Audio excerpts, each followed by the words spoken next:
Көрсөтүүнүн башкы демөөрчүсү Финкобанк. Кыргызстандыктардын көпчүлүгү банк же микрофинансылык компанияларга депозитке акча коюп жатканда же кредит алып жатканда өз милдеттеринен тышкары кандай укуктары бар экенин биле беришпейт. Эгерде кардар катары укугу бузулса, анда кайсыл жерге кайрыла турганын, эгерде ал жерде маселе чечилбесе, анда даттанууларды карай турган кайсы жогорку мекеме бар экени тууралуу маалыматтары жок. Саламатсыздарбы? Эфирде кайрадан Финсабат телеберүүсү, сиздер менен Нурзада Сыдыкбекова. Биз дал ушул долбоордун алкагында бүгүн керектөөчүлөрдүн укугун коргоо жаатында сөз кылабыз. Анда адистер менен биргеликте бул тууралуу кенен маалымат берүүгө аракет кылабыз. Анда биз менен болуңуздар. Банк же микрофинансылык компаниянын кардарлары кандай укуктарга ээ? Ар бир адам кредит алууда же депозитке акча коюуда өзү каалаган мекемени тандай алат. Керектөөчүнү каалоосунан тышкары кайсы бир уюм менен кандайдыр бир келишим түзүүгө эч ким мажбурлай албайт. Ошондой эле банк же микрофинансылык компанияга баш баккан адам кредит же депозит сыяктуу сунушталуучу кызмат көрсөтүүлөрдүн жалпы шарттары боюнча тиешелүү маалыматтардын берилишин талап кыла алат. Сөзсүз түрдө биздин адистер ал маалымат тууралуу айтып кетет, айтканга укуктуу, биздин кандай каналдарыбыз бар, кайсыл мүнөттө бар каралып чыгат. Баардык ошол кардарлардын болгон бизге кайрылуусун кандай болуп кайрылса болот, кандай болуп чечип беребиз, баарын айтканга милдеттүү алар. Кээ бирки кардарлар ошо билбей эле улуттук банкка кайрылышат, дароо элечи. Балким билбейт, ошо өзү иштешип аткан финансылык мекеме менен иштешсе болот экен, ошо кайрылса болот экен. Негизи ошону билбестиктен ал жакка кайрылып алышат, анан ошол эле суроону биз деле беребиз. Анан ошол суроо канааттанып алат да ал адам. Ал дароо эле бизге кайрылса, биз деле ошол суроосуна жооп берип, бардык шарттарын түзүп бермекпиз. Чындыгында эле кардарлардын көпчүлүгү банк же финансылык уюмдардын ишине нааразы болсо, биринчи кезекте кимге кайрыла турганын биле беришпейт. Биз бул боюнча 20 кишиден сурамжылоо жүргүзгөнүбүздө саналуу гана адам жооп берсе, калгандарынын маалыматы жок болуп чыкты. Негизи укугуңуз бузулса каяка кайрылыш керек билесизби? Ушу банктар тарабынан укугуңуз бузулса. Банктын өзүнө кайрылат мı? Дагы Начальство. Эгер ал жерде чечилбесечи?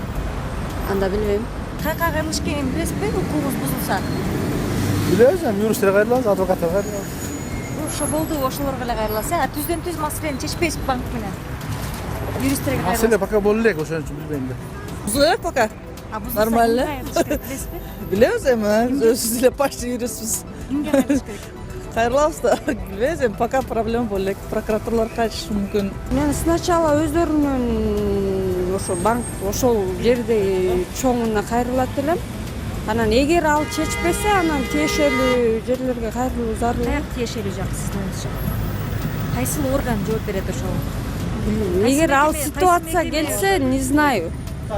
Анан азыр ойлоно албайт атам каяка кайрылыш керек. Мен укугум бузулса, мен өзү действительно көп жылдан бери банктар менен иштеп, кредит менен иштеп, мен точно билбейм да. Каерге барышымды. Мен только өздөрүнө гана келиши мүмкүн, мынандай болуп атат депчи. Алар кандай жооп берет? Эми ушундай эле болсо керек. Действительно ушунча жылдан бери иштеп, мен бир дагы жолу ойлоно турган неме экен өзү.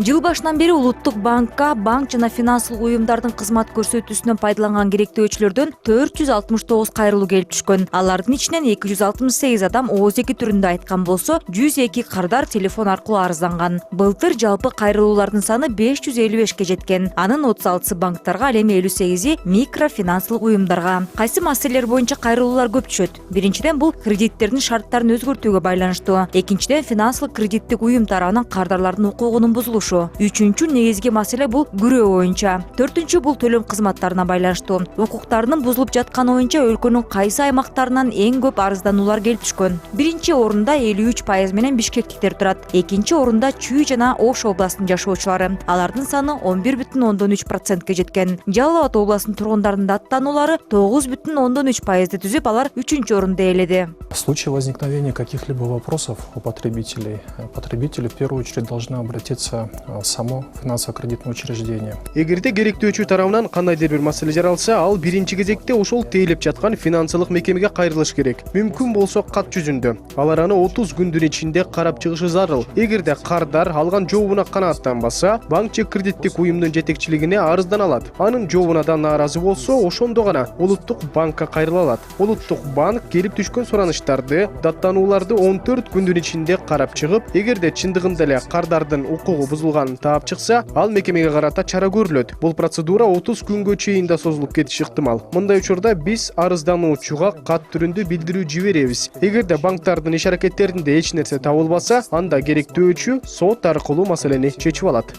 Улуттук банкка чейин банк жана микрофинанслык компаниялардын ар биринде даттануулар жана арыздануулар менен иш алып барган атайын кызматкерлер болушу шарт. Алар менен кантип байланышса болот? Биринчи түздөн түз жолугуп оозек айтуу, экинчи телефон аркылуу, үчүнчү электрондук почта аркылуу, төртүнчү кеңсеге коюлган кутуга кат таштап койсо да болот. Оозекке кайрылгандарга кыска убакыттын ичинде жооп берилет. Ал эми кат жүзүндөгү кайрылуулар 30 календардык күнүн аралыгында кароого алынат жана ал адамга милдеттүү түрдө жооп берилиши зарыл. Албетте банк же микрофинанслык компаниялар керектөөчүлөр каалаган жоопту бере албашы мүмкүн. Бул багытта жүргүзүлүп жаткан иштер Улуттук банк тарабынан көзөмөлдөнүп турат. Жоопкерчиликке тартуу түрлөрү бар.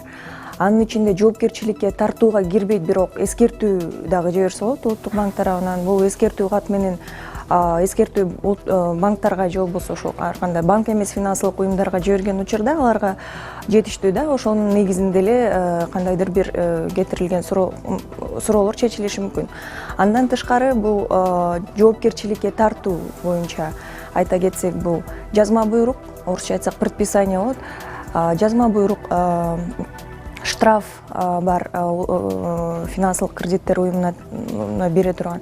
Эми бул жазма буйрукту биз жоңгон алып эле жазма буйрук берип койбойбуз. Жазма буйрукту берердин алдында, мисалы үчүн жазма буйрукка кандай кайсыл критериялар менен беребиз. Ал жерде деген банктардын ким тарабынан кетирилген катачылык, акционерлерге дагы беришибиз мүмкүн. Мисалы үчүн же бир ар кандай бир жеке кызматкерлерге беришибиз мүмкүн.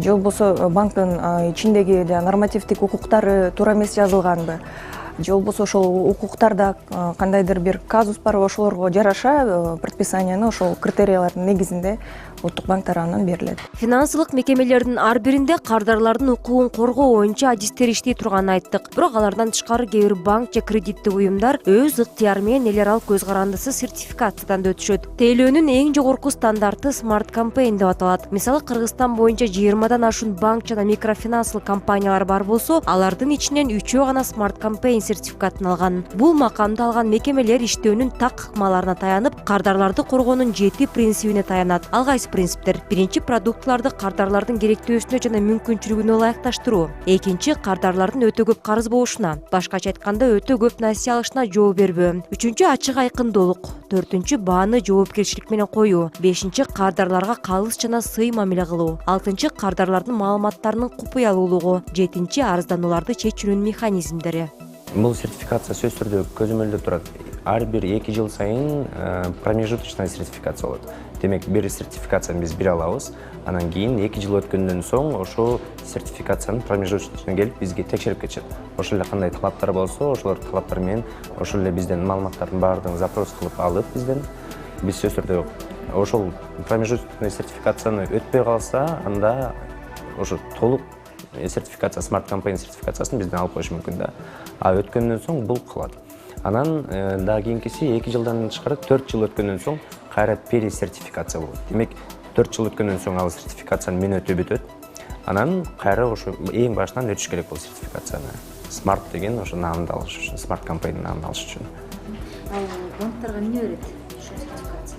Бул ишеним деп эсептеймиз. Энди Smart Campaign'дин эгерде белгиси болсо, кардарлар толук эле ишенсе болот да бул банкка. Себептен ал жак деген ишинен байкайбыз да, аябай көп жумуш өтөт, аябай көп көзөмөл баардыгын карашат. Жада калса ошо биздин кардарлар менен да сүйлөшөт. Алардын да жооптору сертификацияга таасирин тийгизет да. Демек, биздин кардарлар менен сүйлөшүп кандай болот, баардыгы ошо сертификация эгерде Smart Campaign сертификациясы бар болсо, анда сөз түрдө банкка ишенсе болот деп ойлойм. Банк жана микрокредиттик уюмдар канчалык деңгээлде өз кардарларынын сураныштарын жана даттануларын эсепке алып, анын үстүнөн иштей турган болсо, ошончолук финансы системасында туруктуулук пайда болуп, калктын ишениминин мындан арда артылуусуна алып келет. Эгерде сиз кайсыл бир банк же финансылык уюм тарабынан укугуңуз бузулуп, бирок мындай учурда кайсыл жакка кайрылуу керектигин билбесеңиз, анда бүгүн сиздер үчүн даярдаган керектөөчүлөрдүн укугу тууралуу материалыбыз пайдалуу болду деп ойлойбуз. Бул да сиздин финансылык жактан сабаттуу болушуңузга өбөлгө түзүп, керектүү учурда өз укугуңуздан пайдаланууга жол ачылат. Ошондой эле ар кандай тобокелчиликтердин алдын ала аласыз. Эми биз кийинки чыгарылышыбызда банктык карталар тууралуу айтып беребиз, анда анын түрлөрү жана колдонуунун жолдору тууралуу сөз кылабыз.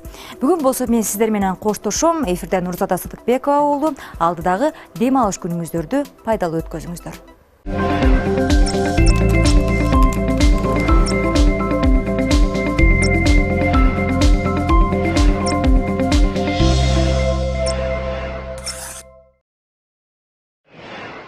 Көрсөтүүнүн башкы демөөрчүсү Финка банк.